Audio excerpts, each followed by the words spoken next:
सदा बालरूपापि विघ्नाद्रिहन्त्री महादन्तिवक्त्रापि पञ्चास्य मान्या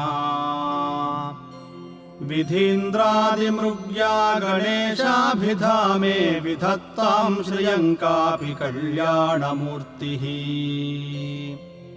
सदा बालरूपापि विघ्नाद्रिहन्त्री महादन्तिवक्त्रापि पञ्चास्य मान्या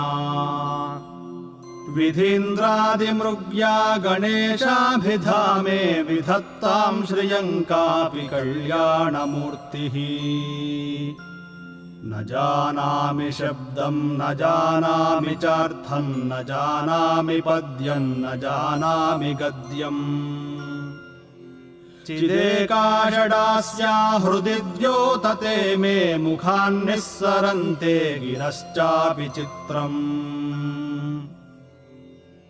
मयूराधिरूढं महावाक्यगूढं मनोहारिदेहं महच्चित्तगेहम्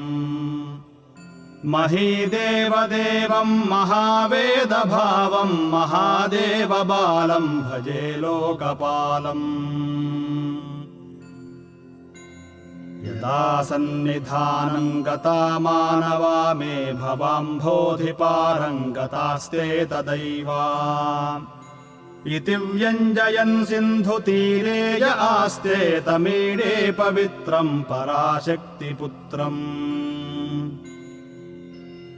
यथाब्धेस्तरङ्गालयं यान्ति तुङ्गास्तथैवापदः सन्निधौ सेवतां मे इतीवोर्मिपङ्क्तिर्नृणां दर्शयन्तं सदा भावये हृत्सरोजे गुहन्तम् गिरौ मन्निवासे सदा येऽधिरूढास्तदा पर्वते राजते तेऽधिरूढाः इतीव ब्रुवन् गन्धशैलाधिरूढः स देवो मुदे मे सदा षण्मुखोऽस्तु महाम्भोधितीरे महापापचोरे मुनीन्द्रानुकूले सुगन्धाख्यशैले गुहायां वसन्तं स्वभासालसन्तं भवार्तिं हरन्तं श्रयामो गुहन्तम्